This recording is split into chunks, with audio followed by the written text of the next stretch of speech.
vous le savez, la stratégie nationale pour l'IA, c'est la suite du rapport Villani, donc, qui avait été adopté par le président de la République en mars 2018.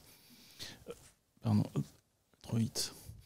Donc, il y a eu une phase 1 donc, qui était dotée de 1,5 milliard et on a bouclé le 1,5 milliard avec un an d'avance. Et donc, il y a eu, depuis le 8 novembre dernier, une phase 2 qui est composée de 2 blocs. Un qui est une stratégie d'accélération au titre du programme d'investissement d'avenir. Donc, c'est une stratégie d'accélération, c'est juste un programme d'investissement sur 5 ans.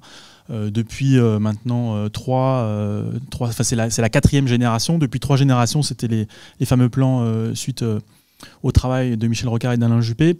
Ces plans d'investissement sont en gros orientés à la fois sur du soutien structurel aux écosystèmes de recherche et d'innovation d'une part, et écosystèmes de développement d'entreprises de type start-up et autres.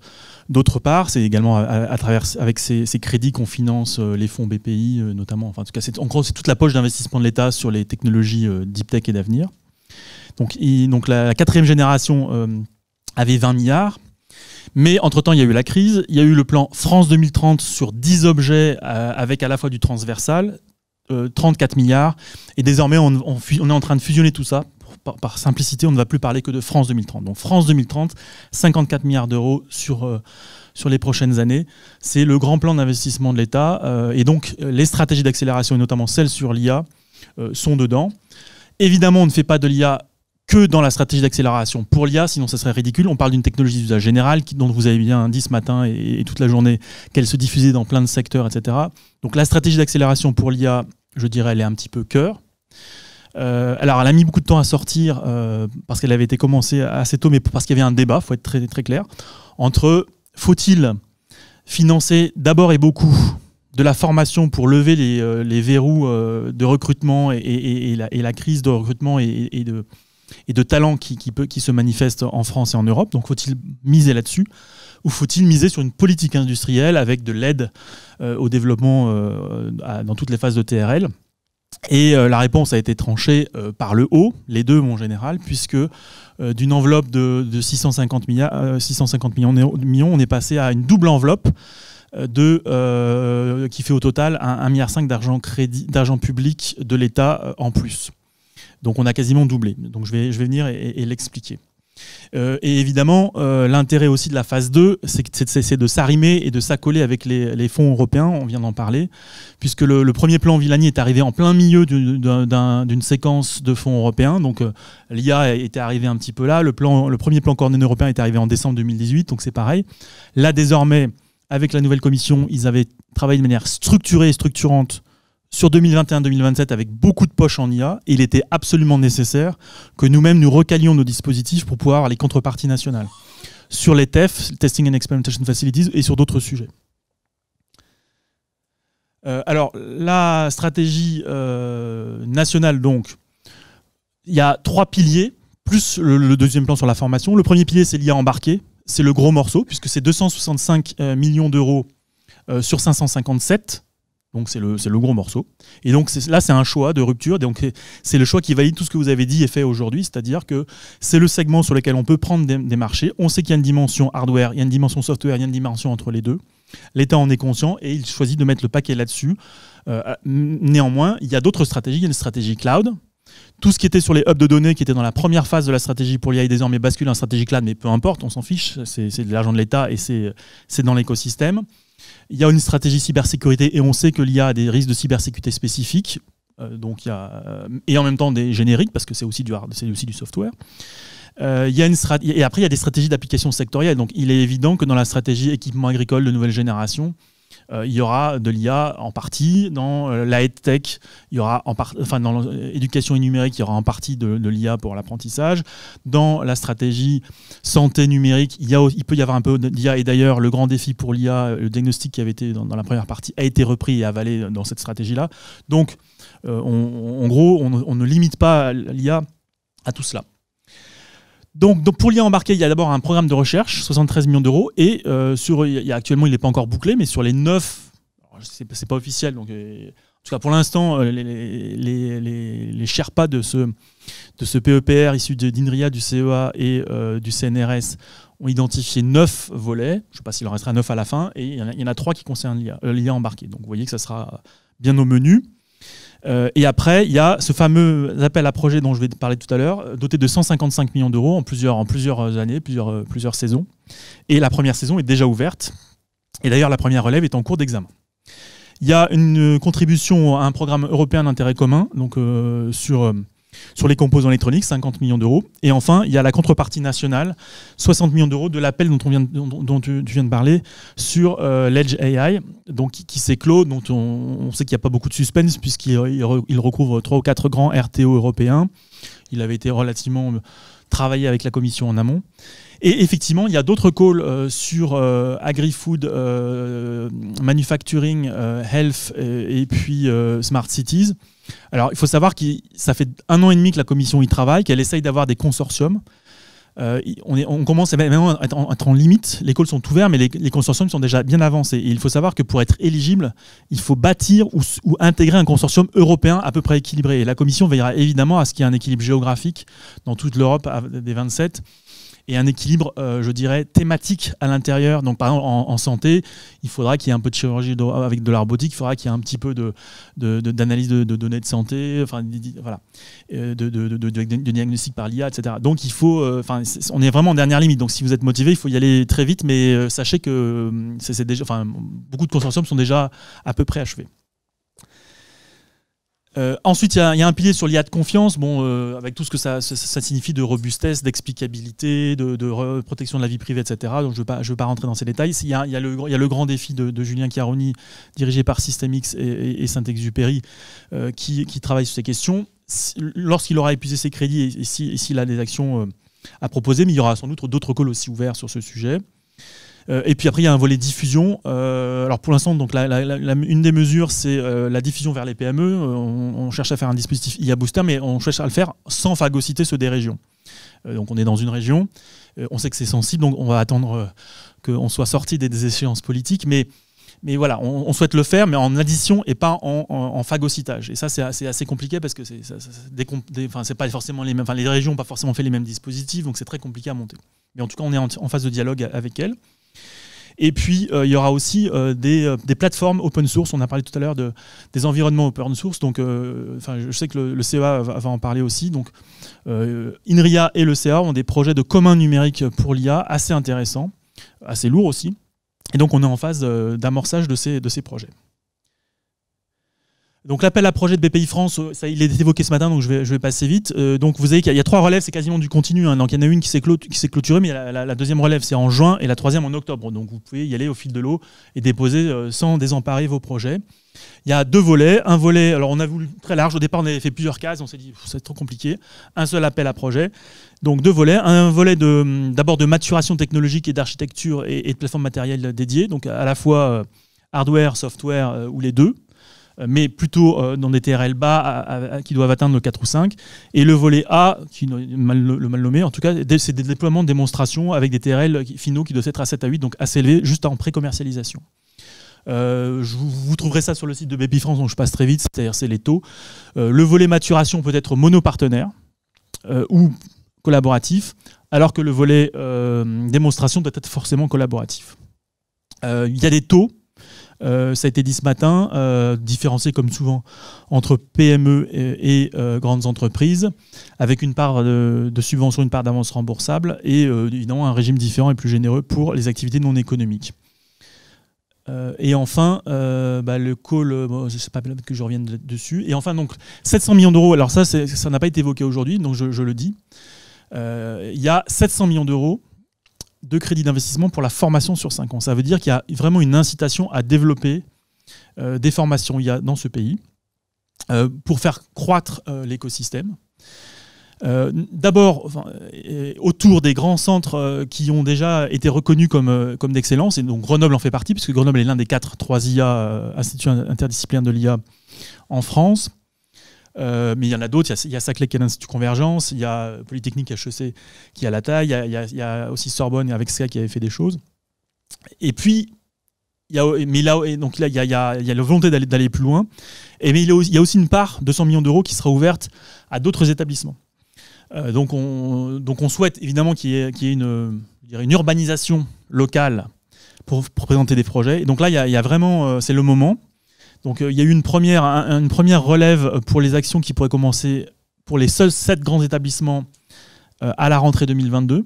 Mais il y aura un autre call pour l'année 2023 et ainsi de suite. Et puis, pour les autres établissements qui ne sont pas dans la catégorie, on peut candidater avant juillet, avant le 7 juillet.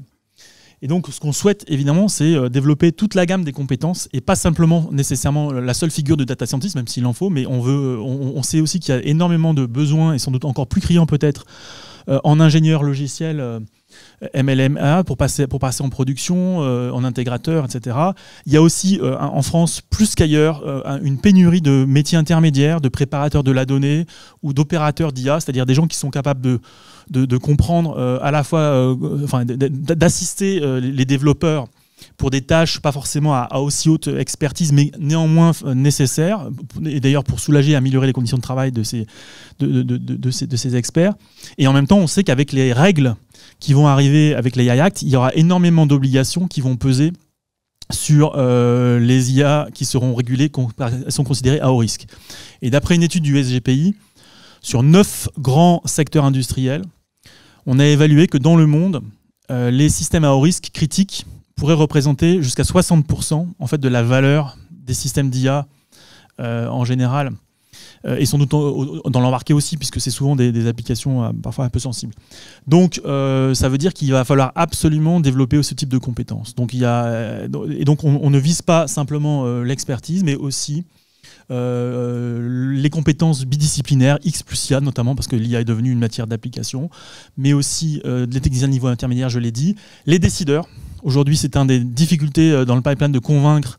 Il y a une vraie rupture de connaissances. Les reconversions et remises à niveau, parce qu'on s'aperçoit que beaucoup d'ingénieurs sont passés un peu tard, même s'ils sont pour l'instant encore jeunes. Donc, avec peu de frais, on peut les améliorer et les reformer. Et puis, bien sûr, la population pour comprendre un peu tous ces enjeux. Voilà en quelques slides ce que je peux vous dire.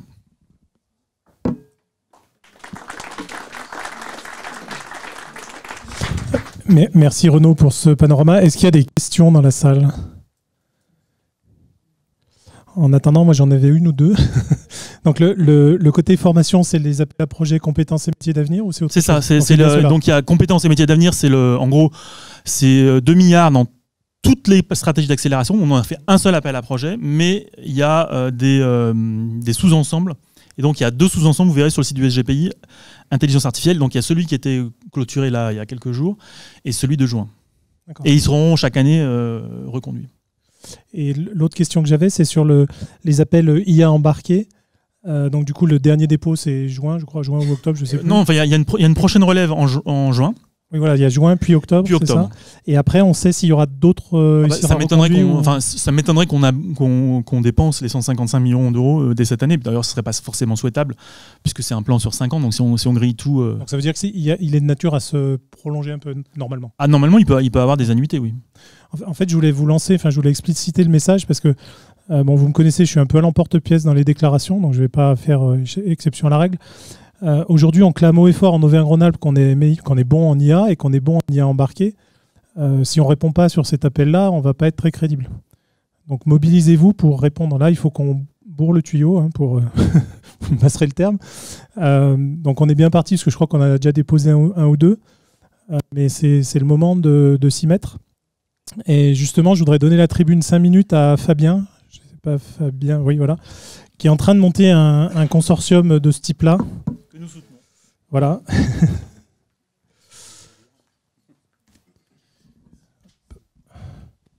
Effectivement, c'est un peu plus qu'un consortium. Enfin, je vais peut-être expliquer rapidement. C'est mieux.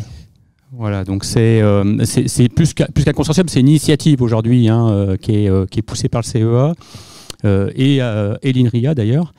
Qui est une initiative en fait de plateforme donc pour le deep learning embarqué, mais on va dire une plateforme, on va employer un terme qu'on aime bien employer aujourd'hui, c'est souveraine, dans le sens où la technologie de base, elle a été développée tout simplement ici au CEA, et qu'on veut justement avoir une certaine indépendance par rapport à, on va dire, au hardware et aux algorithmes qui sont développés aujourd'hui, quel que soit justement l'endroit où ils sont développés. Alors, j'arrive pas à passer le truc, là, comment ça marche, ton jeu? Ah bah si, voilà, il faut juste se tourner du bon côté. Bon, je vais passer ça, vous connaissez hein, le problème du Deep Neural Network, au niveau de l'embarqué en tout cas, c'est qu'on va se retrouver, en tout cas sur les couches, dès qu'on va vers l'embarqué, avec plein d'outils. Alors il y en a qui sont super efficaces, comme CUDA, qui avait été cité tout à l'heure, sur tout ce qui est architecture NVIDIA, et puis qui rend un petit peu les gens, un peu, on va dire, pieds et poings liés avec ce genre de plateforme. Donc aujourd'hui, on se retrouve finalement, qu'on commence à développer, on se retrouve bloqué parce qu'on connaît bien le langage CUDA, on s'est bien optimisé dessus, donc on va faire du NVIDIA, et on se retrouve bloqué avec le Jetson Nano, Xavier, etc. Enfin voilà. Et puis on n'a plus le choix que d'utiliser ça parce qu'on a formé tous nos ingénieurs là-dessus, et on n'est pas capable finalement de sortir de là en se disant est-ce qu'on pourrait faire quelque chose de mieux, de différent, et du coup on se retrouve à faire la même chose que tout le monde. Donc nous on essaie un peu de casser ça. Et c'est donc tout l'objectif de la plateforme DeepGreen. Donc la plateforme DeepGreen, elle est basée donc sur nos technologies, hein, elle s'appelle N2D2, vous en avez entendu parler plusieurs fois aujourd'hui. Hein. Donc c'est une plateforme qui a maintenant une dizaine d'années d'âge, hein, donc la recherche est toujours un petit peu des temps un peu longs. Hein. On a démarré la recherche, nous, sur le deep learning embarqué il y a une dizaine d'années. Donc on a développé cette plateforme. On n'a pas la prétention de dire que c'est une plateforme qui est au niveau d'un PyTorch, etc., même si elle est capable de faire de l'apprentissage, ceci étant dit. Mais par contre, elle est vraiment dédiée, et on la dédie aujourd'hui vers l'embarquabilité. Donc l'embarquabilité, qu'est-ce qu'on entend là derrière? C'est vraiment les aspects donc sous contrainte. Alors contrainte au niveau temps réel, on en a parlé, il y a eu plusieurs applications qui ont été à ce niveau-là. Des contraintes au niveau consommation énergétique, des contraintes au niveau coût, tout simplement, des contraintes au niveau encombrement également, parce qu'il y en a, hein, quand on parle de regarder le suivi de l'œil, on se doute bien qu'on ne va pas mettre une énorme caméra juste en face de l'œil. Hein. Donc voilà, donc toutes ces contraintes-là, finalement, c'est là-dessus qu'on travaille, et c'est ça la force quelque part de la plateforme N2D2 qui permet justement de faire, alors donc il y a Vincent qui l'a cité, de Dolphin qui l'a cité tout à l'heure, donc de faire typiquement de la quantification, du retraining, donc pour pouvoir s'adapter à des plateformes de façon extrêmement efficace. Et donc on utilise justement ces particularités-là et ces avancées-là pour s'adapter aux plateformes. Donc du coup, on se retrouve avec quelque chose qui est à mi-chemin entre toutes les applications là qu'on voit ici au-dessus, là, avec un certain nombre aujourd'hui de partenaires. Alors, pourquoi est-ce qu'on développe aujourd'hui cette plateforme DeepGreen? C'est tout simplement parce que N2D2 aujourd'hui, on l'a utilisé avec un certain nombre de partenaires, de end-users, avec efficacité. Sauf qu'on l'a utilisé nous, donc c'est un peu une affaire de spécialistes.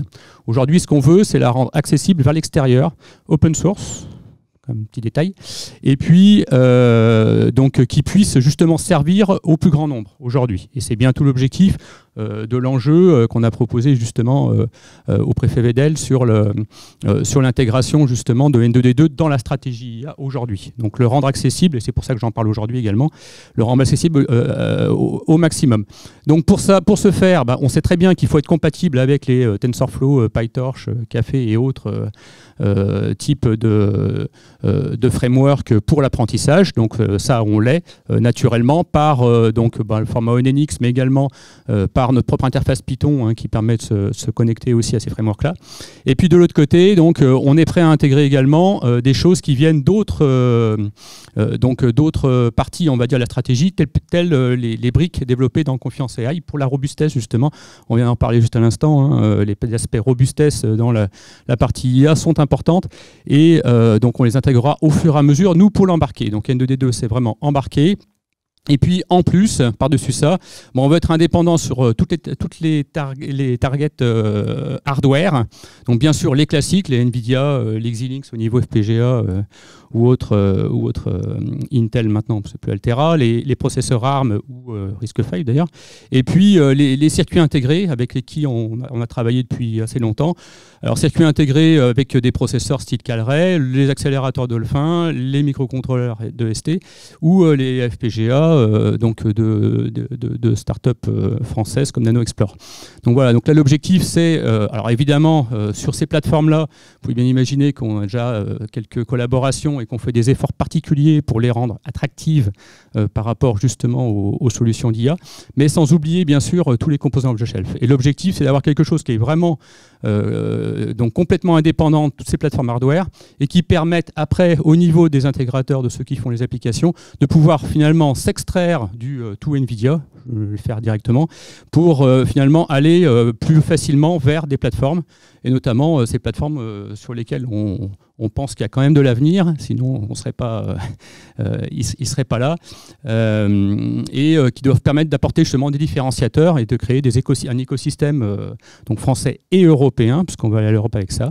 Donc voilà, donc quand on regarde le global du projet, c'est quoi? C'est une plateforme donc, dans laquelle on est en train aujourd'hui, nous, de monter en maturité, parce que c'est ça l'objectif, de la rendre facilement accessible. Et ça, on va travailler avec un certain nombre de partenaires pour définir les spécifications de ce que veut dire la montée en maturité, parce que c'est de ça dont il s'agit. Et donc là, on sera financé particulièrement pour ça, par la stratégie IA, normalement.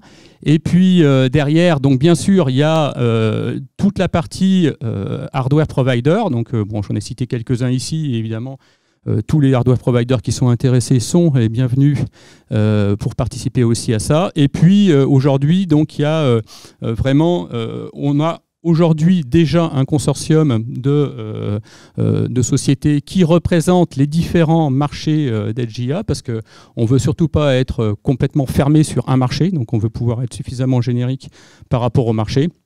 Et le tout doit former une communauté qui travaille ensemble sur cette plateforme finalement, autour de cette plateforme, et vraiment un écosystème, parce que c'est l'enjeu principal et majeur, c'est vraiment de pouvoir créer un écosystème. Voilà, donc tout ça, ça s'appelle Deep Green. Donc c'est dans la stratégie IA aujourd'hui en discussion aujourd'hui pour son financement et le financement autour. Et puis donc quelque part le message aujourd'hui, c'est voilà, vous êtes intéressé, donc vous êtes vous-même un développeur de technologie de réseau de neurones, vous développez un hardware spécifique, ou alors vous développez des applications avec des contraintes de système embarqué. Vous êtes juste curieux de savoir qu'est-ce que c'est que donc cette bête-là et comment ça marche, où est-ce qu'on va. Donc voilà, donc je vous donne le nom du contact. Donc c'est Sandrine Varenne chez nous qui gère la plateforme aujourd'hui. N'hésitez pas surtout à la joindre. Donc ce qui va se passer, c'est qu'aujourd'hui, on espère un démarrage assez rapide de l'initiative aujourd'hui et du fond de la plateforme, avec une première mise en open source. Aujourd'hui, N2D2 est déjà en open source, mais on espère mettre en open source déjà un premier, on va dire, pré-produit, quelque chose qui ressemble à une plateforme vraiment utilisable, d'ici, on va dire, le mois de septembre aujourd'hui. Et puis derrière, pour pouvoir commencer à développer et faire finalement des appels à manifestation d'intérêt pour que les grands groupes, les PME, les startups, etc., tous ceux qui veulent développer des choses innovantes sur de l'IA puissent finalement bénéficier de cette plateforme, qu'on fera évoluer évidemment en fonction aussi des demandes de tous les gens qui sont là, typiquement dans cette salle, en France ou en Europe, parce que l'objectif, c'est vraiment d'avoir une plateforme dédiée aux besoins de l'industrie française et européenne, et pas quelque chose qui est juste dédié au bon vouloir de Nvidia, qui va vous sortir son prochain Jetson Nano. Donc c'est vraiment l'ambition, elle est là, donc accompagnez-nous et n'hésitez pas à venir. Merci beaucoup. On a le temps pour une question ou deux, si vous le souhaitez.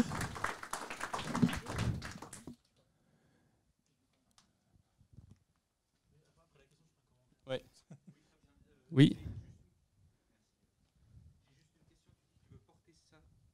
J'ai une question par rapport à ton commentaire, disons que vous voulez porter ça au niveau européen. Comment tu vois l'enchaînement je sais pas, il y a un dépôt d'abord au niveau français, puis au niveau européen. Est-ce que ça se fait en parallèle avec c'est plus les KDT maintenant, c'est les chips. Ouais, c'est ça. En fait, on essaye de tout faire un peu en parallèle.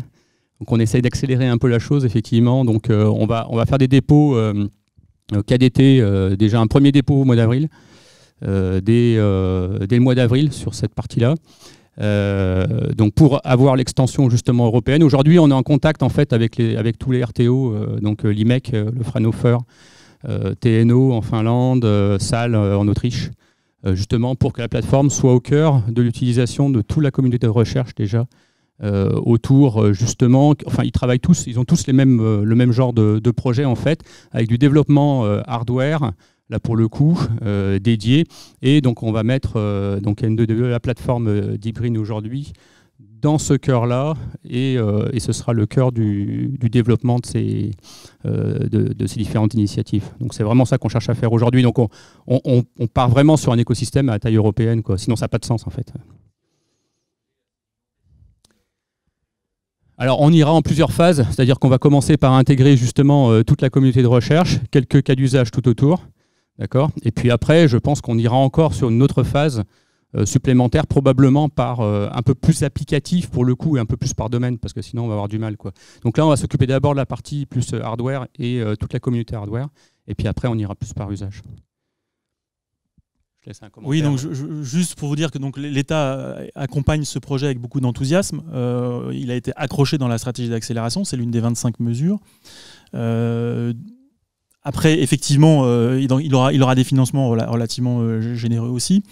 Et donc, c'est vrai que c'est aussi une exigence de la part de l'État qu'on europanise en partie ce projet, pas forcément au départ, pas forcément n'importe comment, mais qui a l'intérêt, parce qu'on veut qu'il y ait une ambition européenne, c'est le but. Il faut pas, ce projet est très très marquant et très porteur d'avenir, donc il faut pas y aller à la moitié, en fait, il faut y aller avec beaucoup d'enthousiasme, voilà.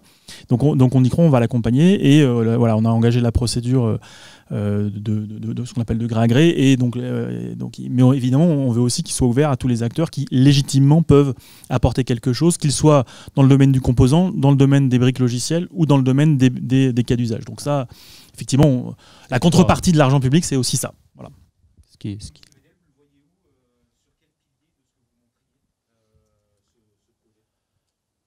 Ah bah, dans la partie embarquée.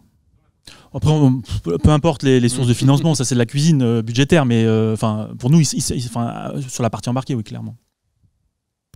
C'est vrai que dans la dernière partie, il y avait plateforme souveraine, etc.